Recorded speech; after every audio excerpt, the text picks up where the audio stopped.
Hello everyone, my name is Cubic, and today I wanted to show a little bit of Redstone to the world.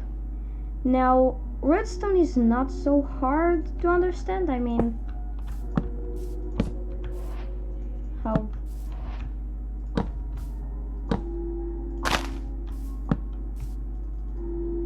bam! A redstone circuit that does nothing actually. Lol.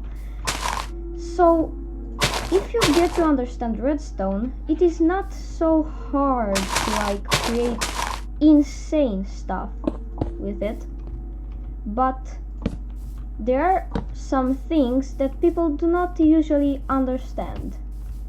And oh, there's a village right there. Today I'm going to try and show you kind of how things work in redstone. I'm going to show you some redstone components that maybe you don't understand too well, and it's some kind of tutorial, you know. And without further ado, let's get straight up into the video. The first thing that I am going to show is a very simple redstone circuit that you will use a lot if you want to build massive redstone circuits.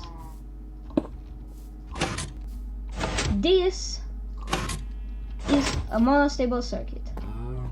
What it does is that when you power this block, you don't need to have a button right here. You can have, not like that. You can have a repeater right here and your button anywhere else, and that would work as well. What it does is it creates 1 tick pulses for anything you want. For example, a T flip-flop. What a T flip-flop is, what a T flip-flop does is that it creates a constant pulse from a button. So when you power a button, for example, it doesn't give a constant pulse. You need a lever. But levers are huge and nobody wants them in their house to look so ugly.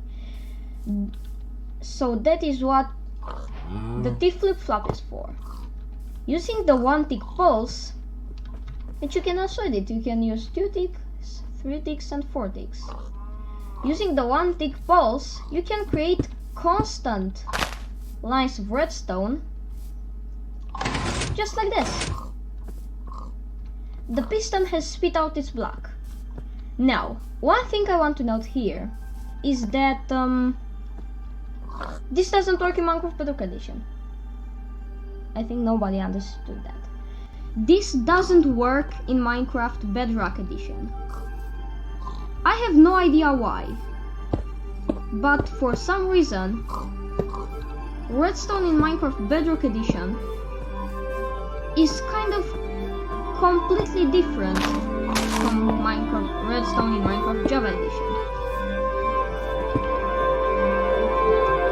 For example, this. Now, why does this T flip-flop work in Java Edition and it doesn't work in Bedrock Edition? I know why it works in Minecraft Java Edition, and the reason for that is, well, oh no, that wasn't supposed to. Every single week they will come up with an update, and then the sand duplication glitch. Now, the way it was supposed to work is that you would have pistons, not tested sand duplication because it's not here anymore. You'd have pistons that got a lot of 1 tick pulses, and because the sand was affected by gravity, then you could make more sand. Because practically what they did is that, for example, the pistons would pull the sand while it was falling. And that meant that practically it was cloning the sand because of a small glitch. So yeah, you know, stuff and things.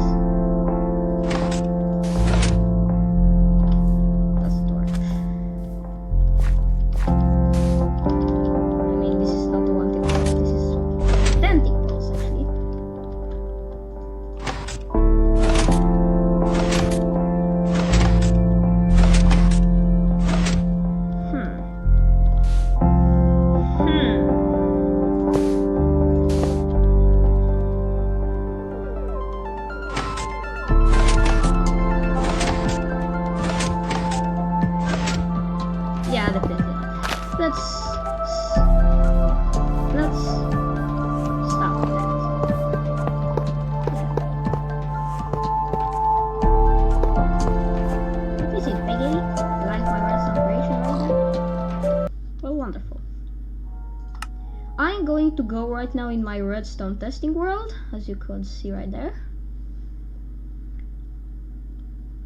Joining world. Yeah, don't there's nothing about those, no? This is my little redstone playground, as you can see. Hopefully I didn't destroy anything. And right here in the corner, I have done a little bit of loading with the computer. Computer? No! This is a comparator. What the comparator does is that it detects things in GUI things. Wait, what? So here I have some orange wool in here and some orange wool in here. If you look closely, right here, when I take this wool, this redstone torch turned on because this redstone is not powered anymore. When I put it back, the redstone torch turns off. There are more inputs that the comparator can feel. For example, here I have 54, 41, 27, and 13. Plus 1 each of them, plus 1. Here I have 64 and 5. The comparator can not only feel these, which you can use the fact that the comparator can feel stuff from the furnace to create things like this.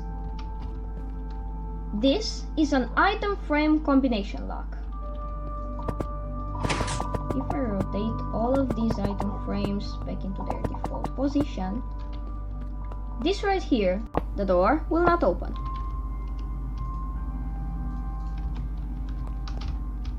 I am using right here furnaces filled with wool and a little mechanism to create the exact pulse needed for this to work. Now, how it does it? I have a comparator right here filling this guy. If I rotate it in the right position, which I am such a moron, I don't even remember it. There we go.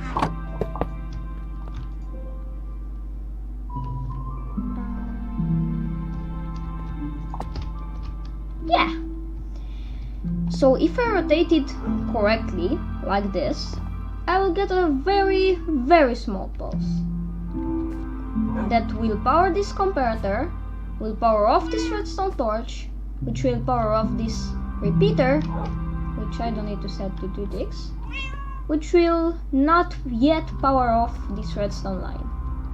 When I rotate all of them correctly,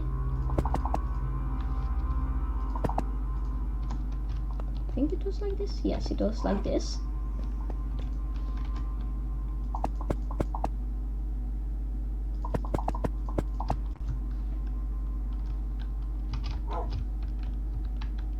When I rotate all of them correctly, this redstone will turn off. This redstone line will turn off. Now, as you can see right here, this comparator is powered, but this redstone torch isn't powered off. Now, why does that happen? This little circuit right here, this additional circuit, makes it that if this redstone line has the power of 2, then this comparator will output a power of 2, here will be a power of 1, and that means that this repeater will power. Comparators on subtract mode can, if they have,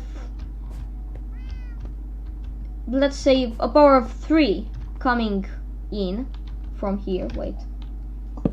Let's say we have a power of 3 coming from, no, 3 is too less, 15 deeper.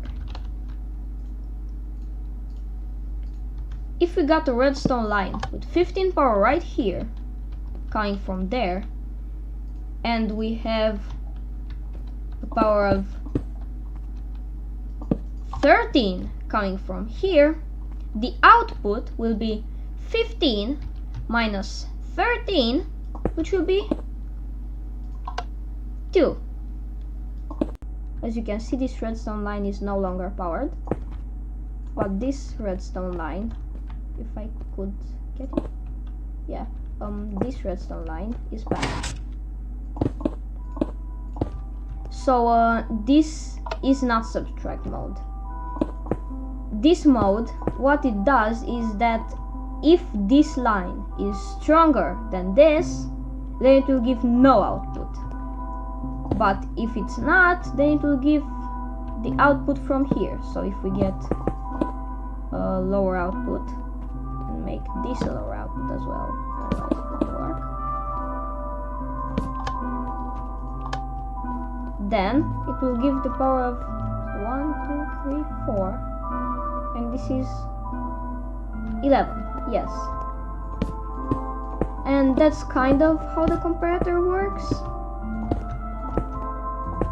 So yeah, this is my little redstone testing world. Isn't it beautiful?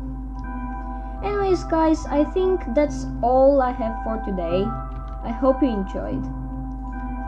My name is Cubic, and this is the end of my first video on this channel. I hope you liked it. See ya!